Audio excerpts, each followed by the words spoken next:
Hi Pisces! Welcome, welcome. Start na tayo. Tingnan natin kung ano yung sorpresa naghihintay sa'yo. Be open-minded po. Hindi halos lahat makaresonate. Thank you nga po pala sa mga nagsusubscribe at sa mga bumabalik. Maraming pong salamat. Give me the message for Pisces. Ano yung mensahe sa'yo? Give me the message for Pisces. Ano yung mensahe sa'yo?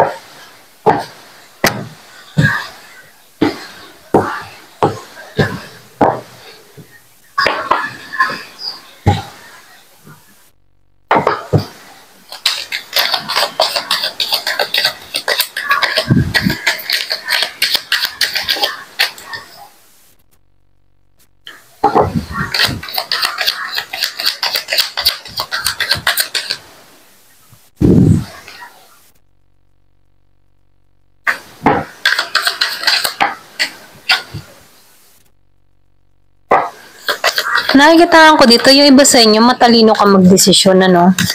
Logic ka mag-isip. Hindi mo pinaiiral yung emotion mo kasi pwedeng talo ka pagdating sa emotion. Kaya medyo mas pinaiiral mo dito yung pagiging mo logic, okay? Yung kahihinat na ng sitwasyon. Ganun ka mag-isip, ano? Aware ka sa mga decision mo, aware ka sa mga ginagawa mo, okay? Nakikitaan ko rin dito, yung iba sa inyo, nakaranas ka dito na, alam mo yung tipo na meron kang binibigyan ng oras, panahon, pero na-miss opportunity ka ng tao na to, okay?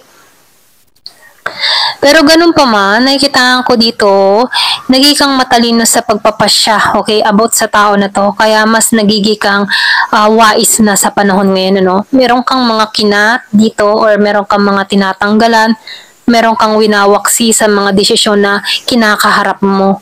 So, nakikitaan ko rin dito yung balanse. Hinahanap mo kasi yung balanse. Ayaw mo magpadala sa emotion or sa pagiging negatibo. Yan, pasensya na. Negatibo. Okay? So, nakikitaan ko rin dito, sa bandang dulo, magtatagumpay ka, okay? Kung ano man yung mga tinatrabaho mo, na kung saan hindi mo pa nakikita yung resulta ng mga ginagawa mo, ipagtatagumpayan mo to, no? Or magtatagumpay ka dito. So, sinasabihan ka lang dito, huwag kang maiinip, okay? Huwag kang magmadali. Kung hindi mo pa nakikita yung resulta ng iyong mga pinaghihirapan, be patient is the key, okay? Be patient lamang kumbaga. Kasi yung mga pinagpapaguran mo o tinatrabaho mo sa bandang hulo, swerte ka naman, okay? Kasi ito yung kumakatok or naghihintay sa'yo.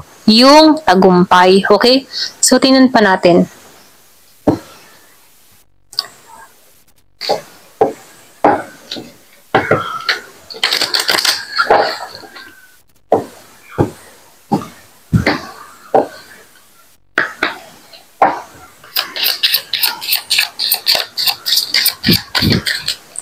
So, tumalbog to or tumalsik to. Choose love. So, piliin mo pa rin ng magmahal, ano? Kasi kapag ang pag-ibig ang ating pinili, masaya, okay? Masaya ang buhay. Kahit nahihirapan tayo sa sitwasyon, basta't mahal natin yung ating ginagawa or mahal natin yung tao na yon, okay? Nagiging masaya tayo, okay? So, nakikita ko dito, yung iba sa inyo, meron ditong solid foundation na parating, okay? Or pwede rin sabihin, meron kang mga tao na sumusuporta sa'yo, okay? Nagmamahal sa'yo. Lalo-lalo na yung family mo, kapatid mo, anak mo, asawa mo, okay? Give me the message.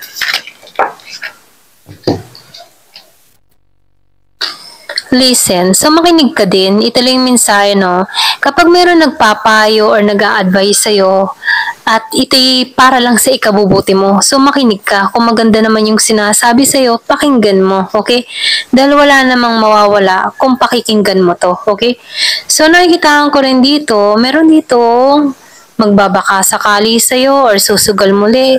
Or pwede rin sabihin, kung meron kang mga takot na nararamdaman or kinakaharap, kumbaga sinasabihan ka dito na huwag kang matakot na mag-try, okay, ng bagong experience or mag-try or mag-explore, okay? So, sinasabihan ka dito, yung pagsusubok natin sa mga bagong experience, diyan natin na-challenge yung ating sarili na kung saan meron palang magandang naghihintay. Kung hindi tayo nag-try, hindi napalampas natin yung oportunidad na yun, okay? So, meron ditong you are healing. Kasi naghihilom ka na dito or pwedeng sabihin, meron kang isinasagawa sa sarili mo, okay? Meron kang inaayos. So, nakikita ko dito, yung naghihintay sa'yo, yung renewal and transformation and happiness, okay? Give me the message.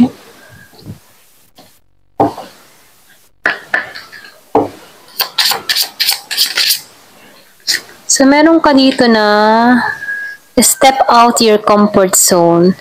Maybe yung iba sa inyo medyo, masyado kang nagpuput ng mataas na boundary, kaya yung iba nahihirapang kilalanin ka.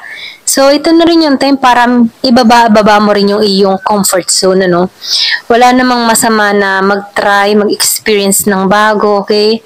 So, ito na yung time para sumubo ka naman ng bago, okay? Take action, okay? Huwag kang matakot. Huwag kang matakot na kumilos or gumawa ng hakbang or bagong desisyon. Huwag kang matakot magsubok, okay? Or magbaka sakali, kung meron kang mga gustong gawin or gusto mong itry or pwede rin sabihin meron kang gustong trabahuhin, subukan mo. Baka kasi meron ditong magandang naghihintay, okay? Kasi nabibigay ko dito sa temperance, meron ditong naghihintay na ikatatagumpay mo. So, meron ditong heal your relationship. Pwede rin sabihin, yung iba sa inyo, meron ditong magbabaka sakali sa'yo na hilumin yung relasyon, okay? Meron ditong alitan or pwede rin meron ditong away, gulo, or kung ikaw man yung may atraso dito, sinasabihan ka dito, take action, Ito na yung time para kumilos ka, okay? At least ginawa mo yung part mo. Kung hindi ka tinanggap ng tao, at least nag-try ka, sumubok ka, okay? Kumbaga, maging handa ka lang sa magiging resulta, okay?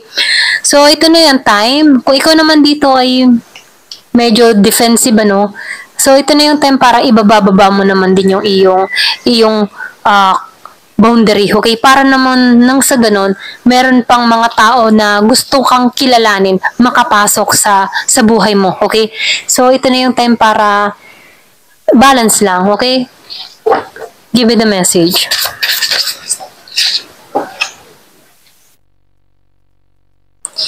Discover your inner strength. So, yung iba sa inyo nakikita ko dito, andito ka sa healing or pwedeng matagal na panahon kang single, Ayun, pasensya na kung nautal ako, Matagal kang panahon na single. So, nakikita ko dito, nagiging kang or nadidiscover mo yung sarili mo na matatag ka pala, okay? Or matapang ka pala. Kumbaga nadidiscover mo sa sarili mo na, ay, kaya ko pala to. Okay, kaya ko palang maging independent. Kaya ko palang hindi umasa sa iba. Ganon, okay? So, ngayon mo na nadidiscover na kaya mo, okay? May lakas ka na magtagumpay kahit nag-iisa. Ganon.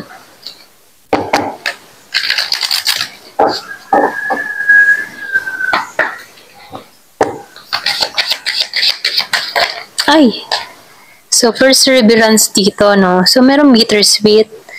Pwede rin sabihin meron ditong tinitiis ka. Merong miracle na manggaganap sa'yo, okay? So, meron ditong pangyayari, milagro, or merong sorpresa na naghihintay sa'yo. Kailangan mo lang dito magtiyaga ka kung nakaramdam ka ng lungkot, okay? Kasi, feeling ka dito para kang nawalan dito, Pero ganun pa man, meron mang nawala sa'yo na nagbigay ng scar sa'yo, tapos na yan, okay? So, tulungan mo yung sarili mo na bumangon. Kung meron dito nagtitiis sa'yo, hindi ka pinapatawad, or pwede sabihin, meron tong ginagawa na sobrang pagtitiis sa'yo, okay?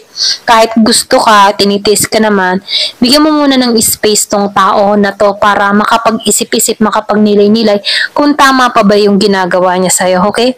Kasi minsan, kapag tayo ay laging available sa tao, hindi niya nakikita yung halaga mo. Kaya minsan magbigay ka din ng distansya sa tao or magpa-miss ka, okay? For example, meron kang karelasyon dito na nagkaroon kayo ng konting tampuhan, sinusuyo mo na, pero tinitiis ka pa rin. So, ito na yung time na dumistansya ka muna at bigyan mo siya ng oras at panahon para nang sagon mahanap niya yung halaga mo, okay? Kaya hindi na to makita yung halaga mo kasi lagi kang available sa kanya, okay? Give me the message. So, meron ditong victim. So, meron ditong feeling victim or pwede rin sabihin na meron ditong biniktima, ganyan. So, kung makikita mo dito, meron ditong nananadya or pwedeng nagtitiis pero gusto rin naman, natutuwa siyang nasasaktan siya, ganun. So, victim ka dito, okay? So, may pakawalan mo muna to, okay? Bitawan mo muna to, okay? So, meron ditong Year of the Dragon, akong nakikita. So, tinampan natin dito. Hindi halos lahat sa part na to, okay? Pero ganun pa man, may miracle na magaganap dito. Merong swerte na parating. Ayan. So, meron ditong napasama. Give me the message.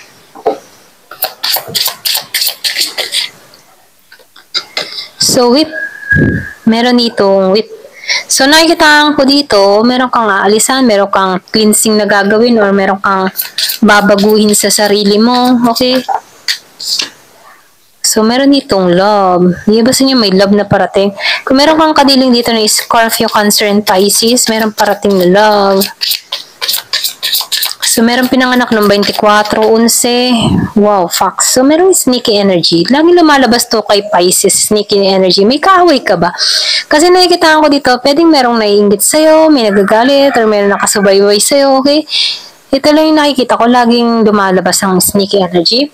So, nakita ko dito merong Year of the Roaster. Hanggang ngayon, nakamatsyag pa rin to sa'yo, okay? Nakasubaybay, sneaky energy, nakatingin, inaalam ko na nangyayari sa'yo, ganyan. So, merong 14, pinanganak ng 14. So, nakikita ko dito yung harvest time. Meron dito ang pag-harvest na gagawin. Or meron ditong fruit of labor. Okay, meron pag-aani ng tagumpay.